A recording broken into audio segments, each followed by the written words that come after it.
My name is Jamie Burton. I'm a student here from Maynooth. I'm working in Bluebell on my placement, my final year. I've taken on a piece of work, a case study, to get a snapshot kind of into the life of an elderly man who lives in sheltered housing in the Bluebell area. The interview took place in his home. It lasted about 2 hours, and he basically told us about his whole life and his struggle with drugs and alcohol. The reason that we took this on, or the reason that I took this on, was to get an insight as to why he did it, why he done the things he done, and to maybe learn from it, and show other people what that looks like, what that struggle looks like. So the following interview that you'll hear is by a man named Paul Duncan, who is 73 years old, and this is his life story. What we hope to do is use this as a tool to inform our learning and practice, and subsequently the discourse when working with marginalised men. At the heart of a man was truth not to cry. You build a man up, another man say, to the heart of a man.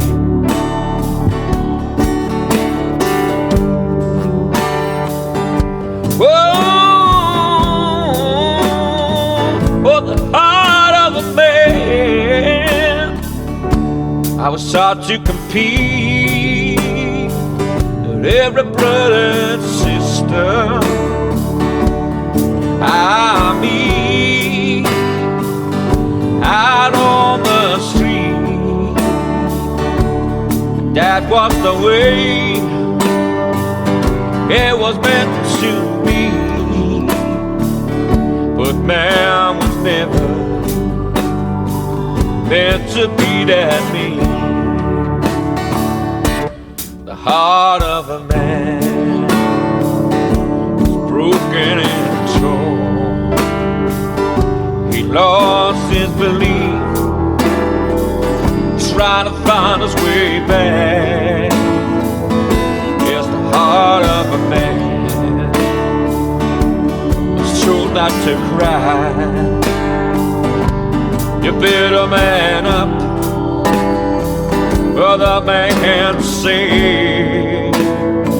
To the heart of a man, to the heart of a man, to the heart of a man, to the heart of a man.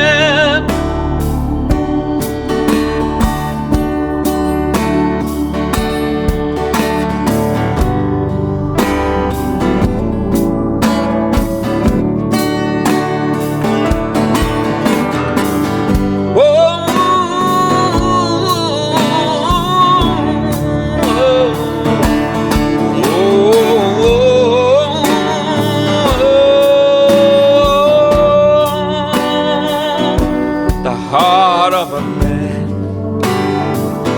the heart of a man. When I was young, my father told me, son, man must be seen and not heard. Years later he told me, when he cried, when he was young and a midshine.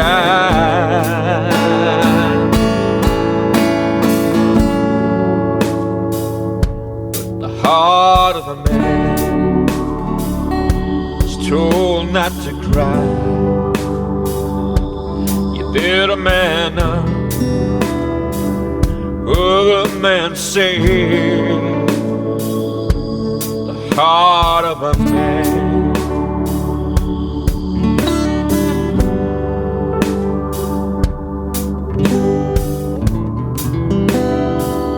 That's the heart of a man.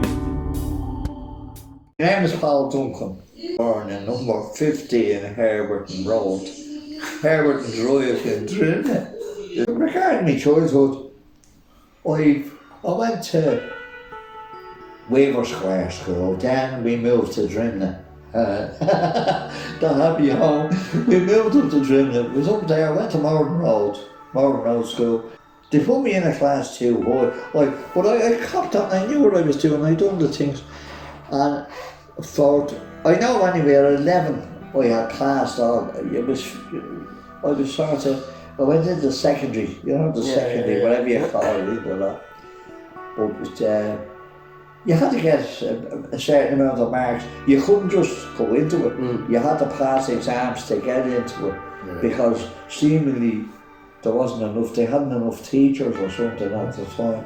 And at that time they could pay to show you. That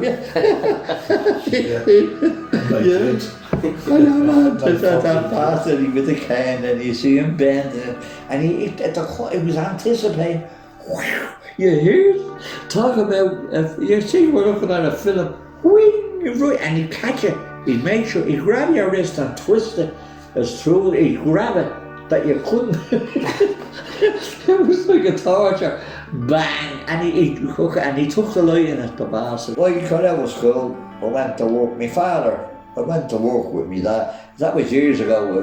If your father had a job, he'd say to the boss, I'm bringing and I went into work at the central heating and plumbing, right. Which was it was okay. Yes. I was working at that. That's what I worked at all my life then, drinking. Yeah.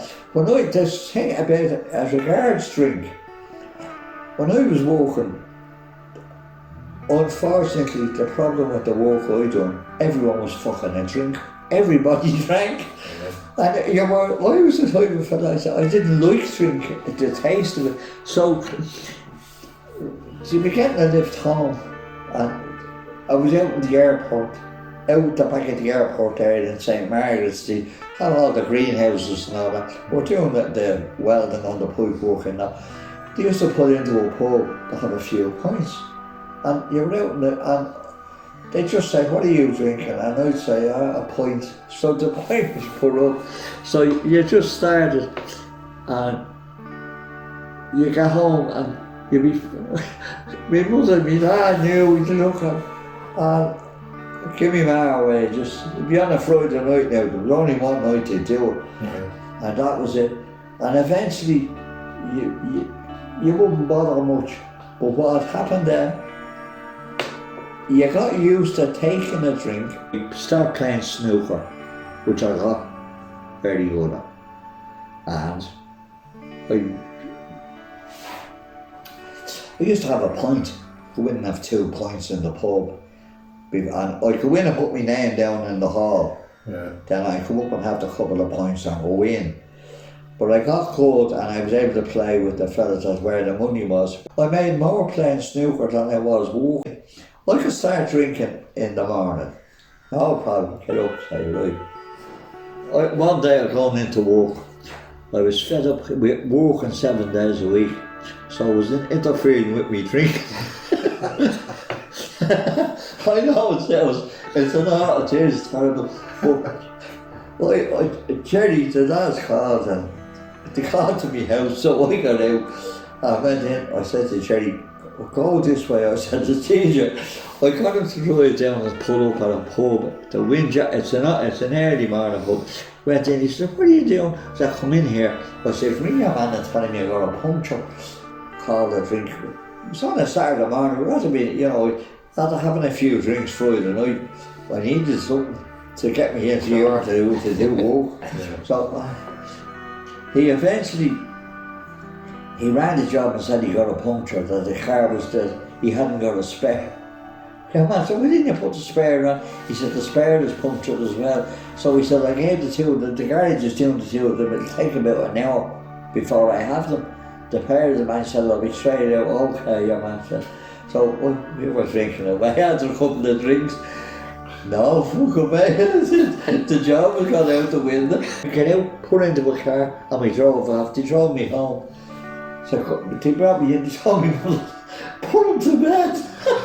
People have put me to bed, I'm fucking 20 odd years of age. And I got a hold of me, I was coming near 30. I was in my late 20s. Like up to that I could. I'd like a drink, I'd always have a drink, but it hadn't really got a grip. Yeah. A grip. Yeah. I put it that way, you know. It's so, and people had said to me, Paul, you should knock the drink, you know. And Martin, the fella in charge, would say, don't be giving out to him, he's 3 publicans to keep. It was the worst thing that ever happened to me in the firm, because I was told I couldn't be sacked, and they wouldn't, because I was good, I did know my job, and I wasn't the best timekeeper, but I wouldn't sneak off the job or anything. I always was on the job till the last. But the reason was I knew I could ramble off it. I could ramble out and half too. So I remember when we were into the pub. Coming up, then I said I won't drink, but I get a glass of vodka down the hatch. Now, it didn't affect me physically that I was wobbling and not talking stupid or that. Now, perfectly, and I guarantee you, I know, and I swear to God, because I believe that there's something keeps an eye on us, and I guarantee you, I must get in touch with sometimes. I swear to God, you know when people pray, I pray, but I sort of talk. Say, God, will you listen to me, please? I tell him what I wanted. Say, can you give me a hand? I wouldn't be looking for money now or stuff like that. It'd be something now, maybe something wrong with someone, say, will you look after them? And I'm always asking for something for someone else, and I never say, and listen, if you get a chance, can you fucking sort me back out? Well, since I told him I didn't feel good, and I told him we'd be attacked. We were going to stop an atomic fucking bomb. So he wrote out a prescription for Valium 5, the yellow ones, yellow tablets. So to take 3 tablets a day, you see. So he gives me a month's prescription for Valium 5, 3 a day for a month. Now he warned me, he says, no drink, you don't drink, you don't. I said, no. You see, well now you're a bloody good lawyer, and he'll tell you, when you're an alcoholic, you are brilliant. You convince a person that can walk and float over the top. I'm serious. You have a brilliant mind. I reckon all alcoholics, any alcoholic I know, they're a fucking great brain, believe me. I talked to Valium, and I was saying, I knew I didn't need tablets, but I was saying, I was having a drink. Pop a tab. I took 3 of them before I even went in for the drink. So you could feel yourself relaxing a bit with them. I said, getting a bit of a buzz out, that's great. I said, they're not that strong. This is in my mind. So I had a couple of drinks, but why a pint or 2 with them, and you'd be nice and relaxed. So that was it. You didn't need to spend much money. This is the way I was looking at it now. I must have took about 80 or 90 Valium tablets. It was on a Friday night. I fell asleep. That was that. So, fucking that was alright. I woke up, looked out the window, very little traffic. Saying, God, must be what time is it? I didn't know what time it was. Thought it was Saturday. I was saying, how the fuck? God, it was Sunday. How? I went out the door of the house, shut the door, and walked down. And I was thinking, how am I going to get a pint so I can drink it? That instead trying to get myself steady, I ordered a fucking pint. I was fucking, you could feel your whole body. When you're like that, your whole body does be, you actually, when you're walking along, you think you're kind of vibrating. But it's your imagination, a lot of it. But you know what it's like. When you're out of being drinking like that, you need alcohol. You do need alcohol, more alcohol. Basically, it had got a grip with the tablets and the alcohol combined. I fucking got a grip on me, believe me. It's not that. I'd be looking at, every 2 weeks I had 120 Valium 10, the blue ones. And they're strong. You know, do you ever hear someone saying, geez, you've been in the horrors? Yeah. Have you often heard them saying that? Well, But now, did anyone ever explain it to you? No. Well, I'll tell you what happened. Yeah, I'm like, say I like it, like, say I was like that. You see, I was saying, oh, look at that lovely dog. Fido, what are you doing here? Now, I'm wide awake in the room, and the dog, Fido, looking at me, wagging his tail. Next thing, another head appears on its own, behind its own head. I'm looking at it and saying, Jesus. The first head was real friendly, the second one was fucking trying to eat a bleeding hand on. Like a pint and a half a pint was nothing to me. Yeah. I could drink. I often started drinking in the morning. Drank all day. Right through, non-stop. You get drunk, you sober up. Right through all night, the next morning, finished up, and then went into work. Yeah, that's as true as God. So one pint would have no effect. The only thing I'm glad for really is that, thank God, I hope, well, I must be alright, my liver. Like, I don't know, your body must be an amazing function. Yeah, it is. It must be an amazing thing to get away. How I got away with taking tablets like that, drink, and that much of, and I don't know. I don't know. I presume, I don't know. Anyway, I say somebody up there must like me. So I can't. I have no explanation for. If I know if some people drank a small amount, half of what I drank, they'd be dead. And there's people to present day. That my missus, the bird I was with, she died alcohol. It's a long time since I took a tablet. Yeah. I wouldn't, you know. The only medication they put me on in the hospital, the nurses must have liked me for some reason. Seriously, for some strange reason. They must have. They said, Paul, I told you this. Yeah. They said to me, Paul, you're all right. You said you're healthy and you're okay. I didn't say it to them, but I said they'd feel fucking terrible because they'd say, oh, they doing nothing. They wouldn't listen. I said, to be honest, for respect, which I have, they're good people, and I said, I'll show them, I won't let them down. And I fucking won't let them down. No, to be honest, it's true as well, I wouldn't let them down. Because you'd look at yourself and say, you're a fucking idiot. And that is as true as God. You'd say it to yourself, I'd say it to myself, look in the mirror, say, you're a fucking idiot. Because you would be an idiot. Yeah. It teaches you something. Because supposing, I'll tell you, if I had never been a drinker, the way I drank, and what I know, like, I wouldn't really know what I know about it. I'd be just, you see, the only thing I'd be doing is going on what you'd be told. You'd have to talk to someone that's gone through it that can tell you, this is what happens. And what happens is, you base your life on the amount of money.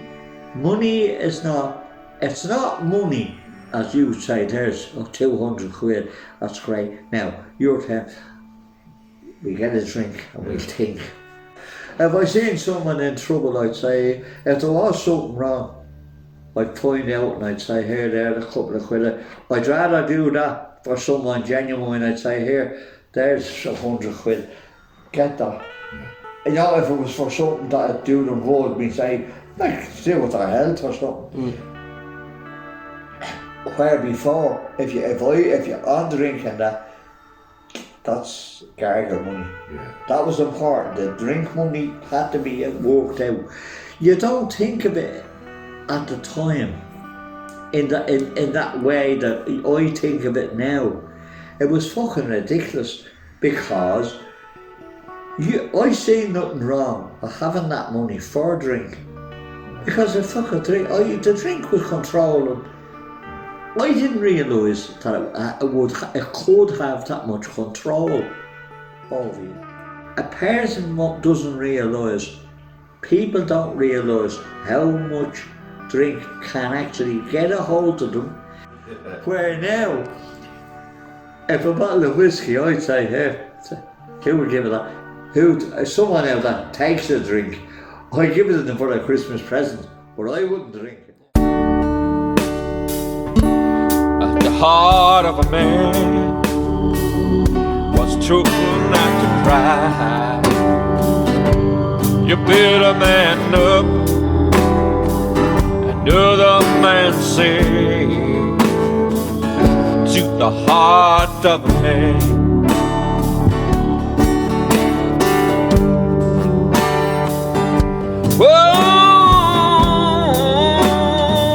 Oh, the heart of a man. I was taught to compete with every brother and sister I meet out on the street. That was the way it was meant to be. But man was never meant to be that mean. The heart of a man was broken and torn. He lost his belief, trying to find his way back. Yes, the heart of a man not to cry. You build a man up, other man sing. To the heart of a man, to the heart of a man, to the heart